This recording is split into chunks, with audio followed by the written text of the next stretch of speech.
Hey there, this is Elizabeth, the teaching artist for the Timken Museum of Art with another art tutorial for you.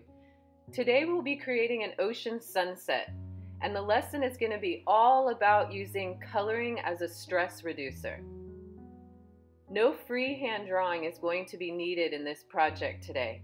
However, you will need to download the picture at this address so that you can print it and use it for the lesson today.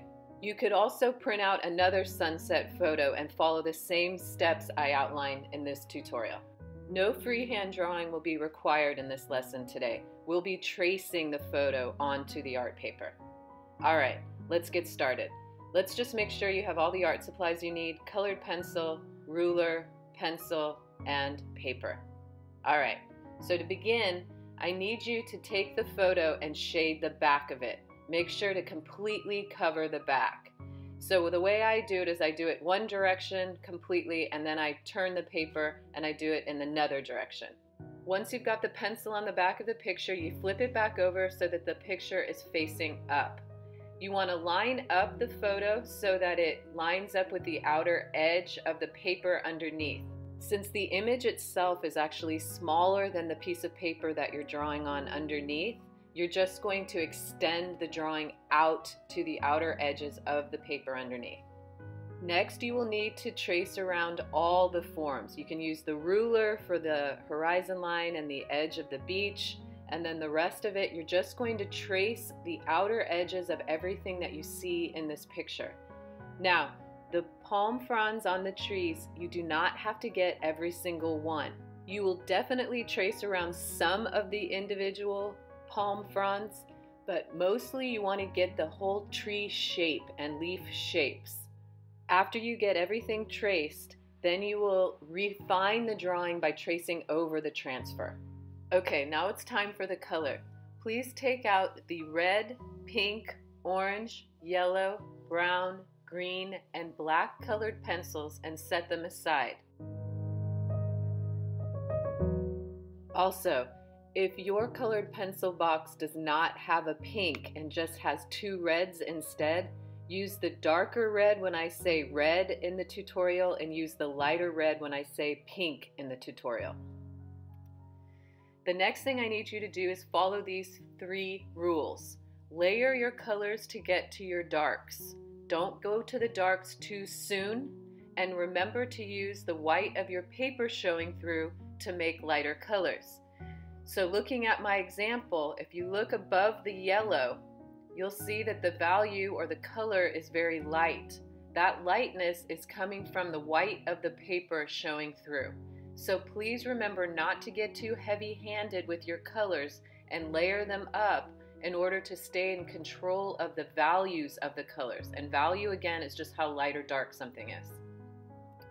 All right, let's get this started. So you're going to begin with the red on top, up high. So I've got a red that looks like a dark pink. So my dark red looks like a dark pink. And then I took my red and overlapped the first layer of dark pink that I did at the top, came down the page a little bit, and now I'm coloring in some of the red that I can see at the horizon and some of the red reflecting off the water. Then I took the pink and I am layering the pink lightly in the background, all over the background, because there's a lot of pink in this picture. If you only have the lighter red, just use the lighter red in this area. Notice how I changed direction of the pencil, going from side to side, up and down at an angle. Largely, you want the strokes of the pencil to go side to side when it comes to the sky. If you go up and down, it'll feel like it's raining. All right, now I've started to darken up the pink in the hill or in the sky that's in the background, and then on the water in the left side of the picture. After that, I go for my orange and I'm layering it very softly. So I layer over some of the pink that I've done, and you're noticing that I am shading or coloring right over the trees. We can see them well enough, so go ahead and color right over the trees so that we can get all the spaces behind the trees and you're not having to color around the trees. So I came back with that orange and I'm layering more on top of what I lightly layered initially. So I put down the orange and then I layered it up, and now I'm going for the yellow. And so I'm using the yellow very lightly at first. I can get heavier later, but I'm only putting the yellow where I see it in the picture. You're constantly going to be referencing the picture to build up your colors. So I'm layering on top of the other colors. Everything gets overlapped. So now I've come back to the pink. I start pushing down a little bit harder on it. I'm going right over those trees again. And then I come up to the top and I'm using that darker red that looks like a pink. That darker red needs to get layered up at the top. You're going to notice that the colors are darker at the top and they get lighter as they come down to the horizon. Just remember that. And again, I'm doing the layering. I'm showing you all of these different steps of layering to emphasize how important it is to stay in control of your color and layer it up. Now I'm layering up with the red. I went over all of the pink that I had done at the top and the dark red at the top. And now I'm layering with the pink again. So it's a constant moving back and forth between the colors and slowly layering them up to get the color to be similar to what I see in the picture. It does not have to be exact. Just try to get the right value of the color similar to the picture. So meaning just how light or dark the color is. All of your colors are warm today. So the temperature is all warm and the colors are going to be layered to go from light to dark.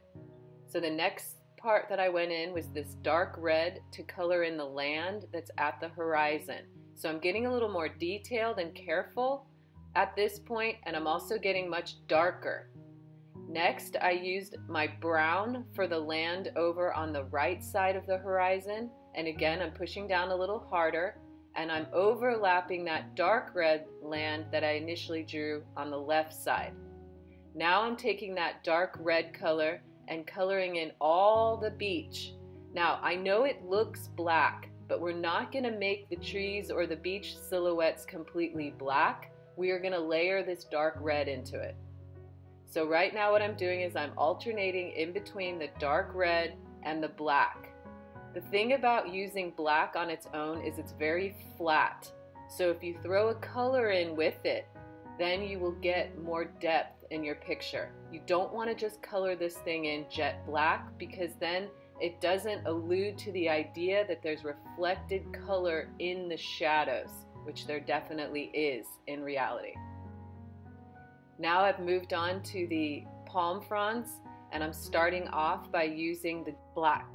So I'm going through and I'm just tracing everything that I had initially drawn with the black. Notice how I let up on the pencil a little bit for the tips of the palm fronds. So you push down where it's closer to the stem and you let up on the pencil as you come to the tip of the palm frond. That's definitely an eye-hand coordination thing that you learn with practice to get the control of the pressure of the pencil onto the paper. So when you're coloring in this picture today, it's all about how much pressure you're putting on the pencil. And feel free to color in shapes inside the tree, the dark shapes inside the tree, in addition to the palm fronds and the tree trunks. So I'm using that black colored pencil to refine the drawing and darken wherever it needs to be the darkest.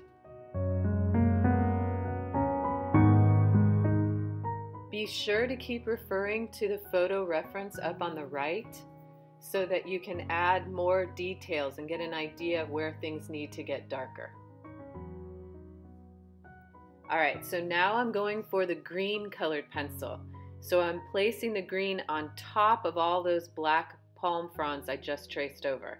So adding the green adds a little bit of depth instead of it just being flat black. The green also complements the red in the sky since red and green are complementary colors. So I'm going through with that green colored pencil to refine further some of those palm fronds and some of those shadows.